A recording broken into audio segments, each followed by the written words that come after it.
नमस्कार दोस्तों, good morning. आपका रोजगार किरदार में बहुत बहुत स्वागत है।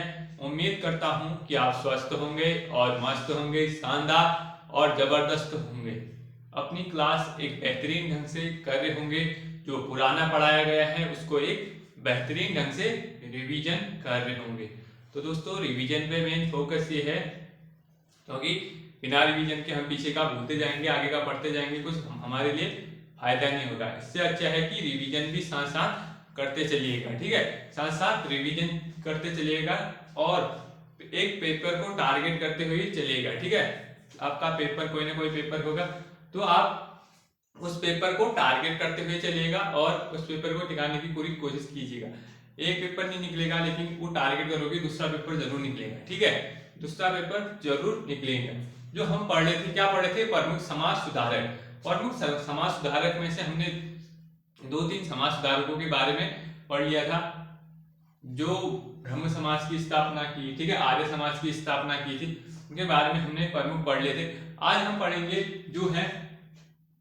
जो ईश्वर चंद्र विद्यासागर जी के बारे में। ईश्वर चंद्र विद्यासागर जी के बारे में पढ़ेंगे तो छोटे छोटे टॉपिक लेकर पढ़ रहे हैं। ठीक है, जो छोटे छोटे टॉपिक हैं उनको पढ़ रहे हैं, इनको याद रखना जरूरी है। ठीक है, इनको याद रखना जरूरी है।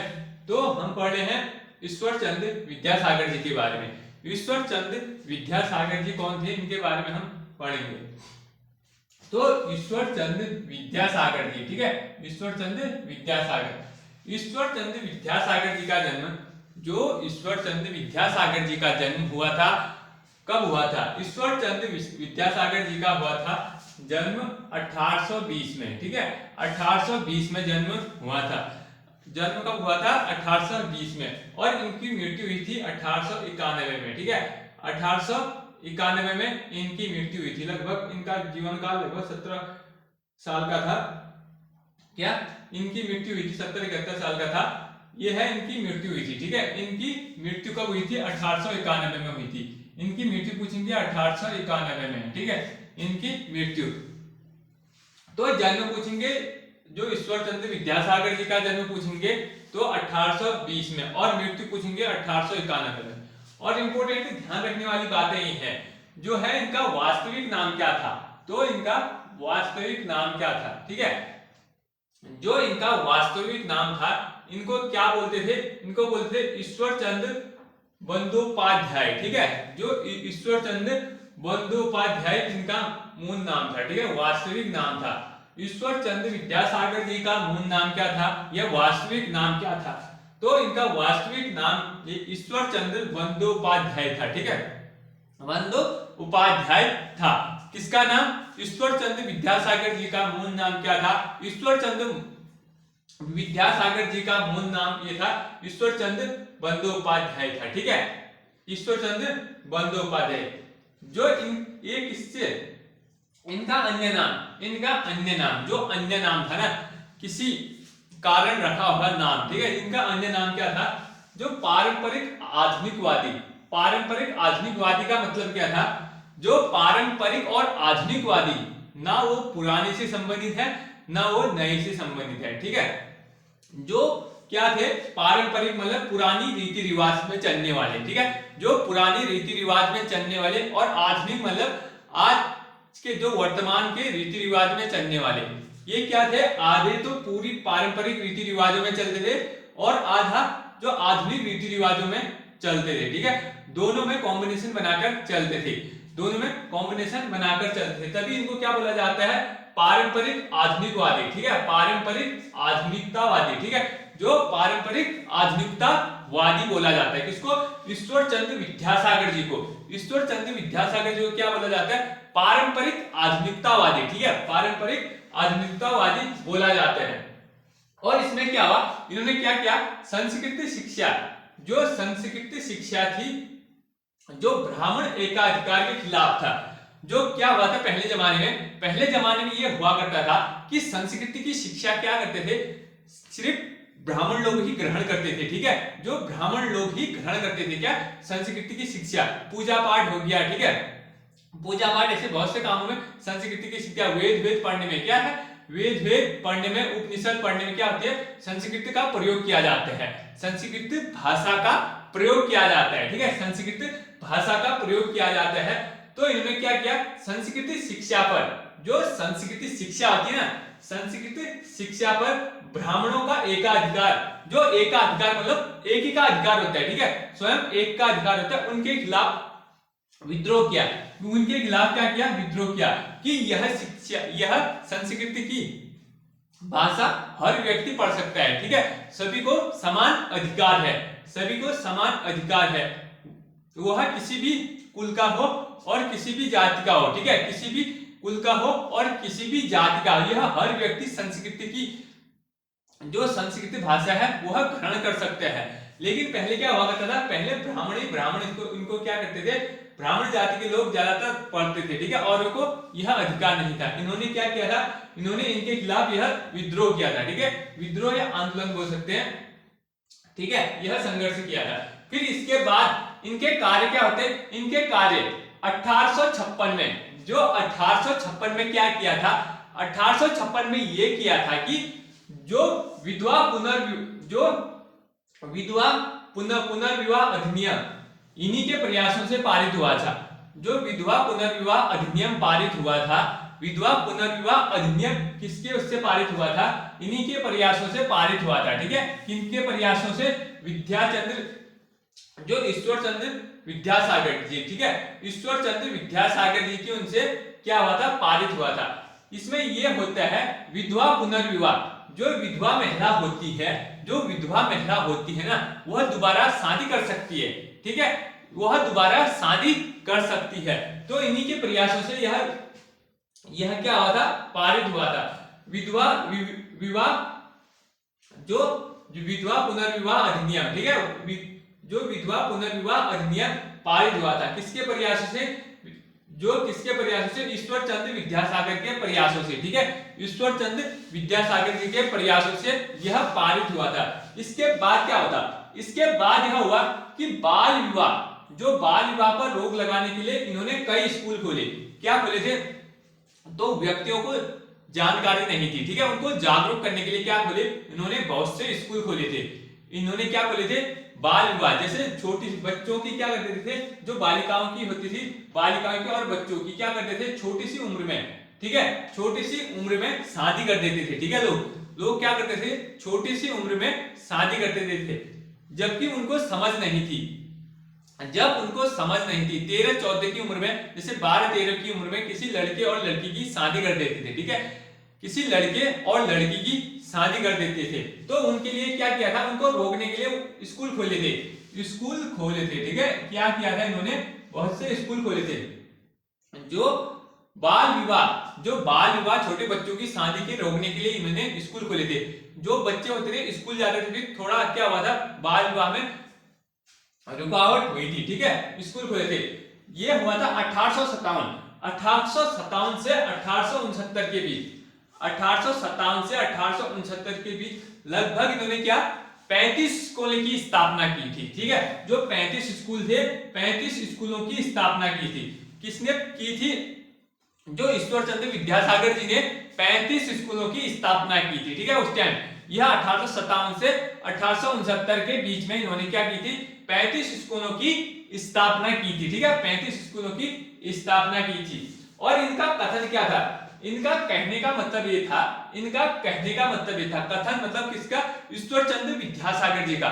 ईश्वर चंद्र विद्यासागर जी का मतलब ये था बोलने का कि मेरे पास भगवान के बारे में सोचने का समय नहीं है, मेरे पास भगवान के बारे में सोचने का समय नहीं है, क्योंकि इस धरती में बहुत काम है, ठीक है।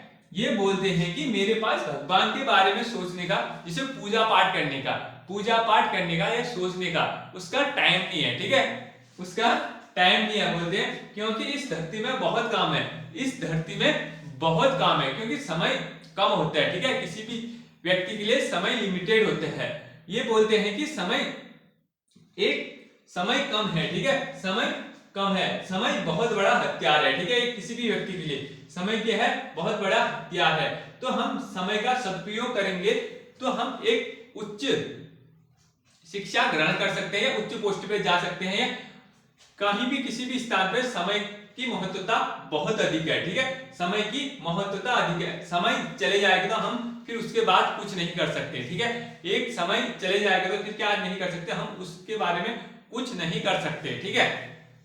तो देखो इन्होंने यही बोला था, मेरे पास भगवान के बारे में सोचने का समय नहीं है, क्योंकि इस धरती में क्या है, काम बहुत अधिक है, ठीक है, काम अधिक है और टाइम कम है, तो ये बोला था। फिर क्या किया था इन्होंने क्या किया था 1849 में, 1849 में ये हुआ था कि हिंदू फीमेल स्कूल, जो हिंदू फीमेल स्कूल लड़कियों के लिए जो स्कूल खोले थे, ठीक है, लड़कियों के लिए जो स्कूल खोले थे हिंदू फीमेल स्कूल, ये इनको बैंथ्यून स्कूल फॉर गर्ल्स, ठीक है, जो बैंथ्यून स्कूल था, स्कूल फॉर गर्ल्स के सचिव बनाए गए थे। किसको?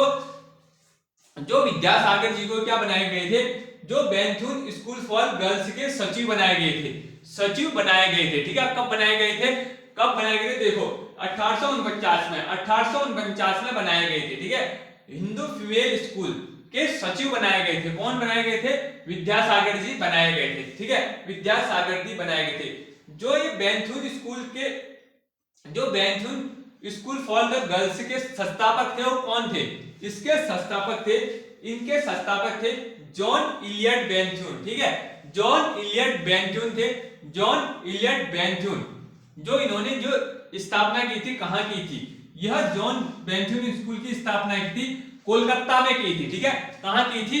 कोलकाता में की थी। इसकी स्थापना कहां की थी? कोलकाता में की थी, ठीक है, इसकी स्थापना कहां की थी बोलेंगे? कोलकाता में की थी। जो बैंथ्यून की स्थापना जॉन इलियट बैंथ्यून ने क्या की थी? इस स्कूल की स्थापना की थी, ठीक है, इस स्कूल की स्थापना की थी, कहां की थी?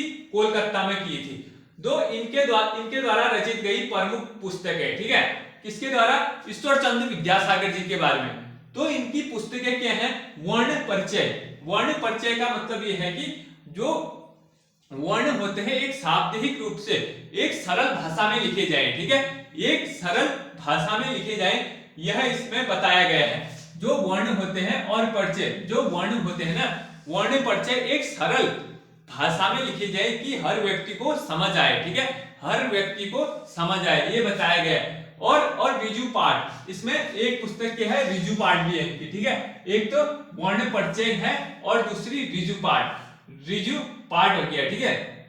तो इसके बाद क्या होता है? इसके बाद आता है ये नेटिव मैरिज एक्ट आता है, ठीक है, नेटिव मैरिज एक्ट, जो एक्ट आता है कब आता है? 1872 में आता है, ठीक है, जो 1872 में मियो के शासनकाल में आता है, मियो के शासनकाल में आता है, यह जो आता है नेटिव मैरिज एक्ट आता है। नेटिव मैरिज एक्ट के अंतर्गत ये होता था कि जो महिला होती थी और लड़के और लड़की की, ठीक है, लड़के और लड़की शादी करने की उम्र कितनी थी? लड़की की थी 14 वर्ष, ठीक है, लड़की की थी 14 वर्ष और लड़के की उम्र कितनी थी? लड़के की उम्र थी 18 वर्ष, ठीक है, 18 वर्ष। किस अधिनियम के अंतर्गत है यह? जो नेटिव मैरिज एक्ट, ठीक है, जो नेटिव मैरिज एक्ट है, ठीक है, मैरिज एक्ट है कब? 1872 में। क्या है? 1872 में, ठीक है, क्या है? 1872 में। जो इसके बाद क्या होता है? बहुपत्नी विरोध, ठीक है, जो बहुपत्नी प्रथा विरोध आया था, कब आया था? 1872 में ही आता है, ठीक है, क्योंकि एक व्यक्ति होता है वह क्या होता है? 2 से अधिक शादी नहीं कर सकता है, मतलब यह बताया गया था, ठीक है, बहुपत्नी प्रथा पर रोक लगा दी गई थी, क्योंकि वह व्यक्ति होता है 2 या 3 से बहुत से अधिक शादी कर ले रहा था, ठीक है, क्या हो रहा था? 2 से अधिक शादी कर ले रहा था, ठीक है, 2 से अधिक शादी कर ले रहा था। उसमें रोक के लिए क्या हुआ था? रोक के लिए हुआ था बहुपत्नी प्रथा विरोध, ठीक है, बहुपत्नी प्रथा विरोध आया था। इसके बाद जो एक तो होता है जो नेटिव मैरिज एक्ट आया था, नेटिव मैरिज एक्ट आया था 1872 में, ठीक है, जो 1872 में आया था। इसके बाद में क्या हुआ था? बाद में जो वर्तमान में हिंदू विवाह अधिनियम आया था 1955 में, जो हिंदू विवाह अधिनियम कब आया? हिंदू विवाह अधिनियम 1955 में आया, ठीक है। जो आया था हिंदू विवाह अधिनियम कब आया? 1955 में, ठीक है। 1955 में हिंदू विवाह अधिनियम आया, ठीक है। तो इसमें संशोधन किए गए, कुछ बदलाव किए गए, ठीक है। इसमें क्या किए गए? कुछ बदलाव किए गए। किसमें? जो वर्तमान हिंदू विवाह अधिनियम में जो हुआ था, जो हिंदू विवाह अधिनियम में जो बदलाव किए गए थे 78 में, 1978 में जो संशोधन किया गया था, जो लड़की की शादी करने, जो महिला होती थी, जो लड़की की शादी करने की उम्र बढ़ा दी गई, ठीक है। कितनी कर दी गई? 21 वर्ष कर दी गई। और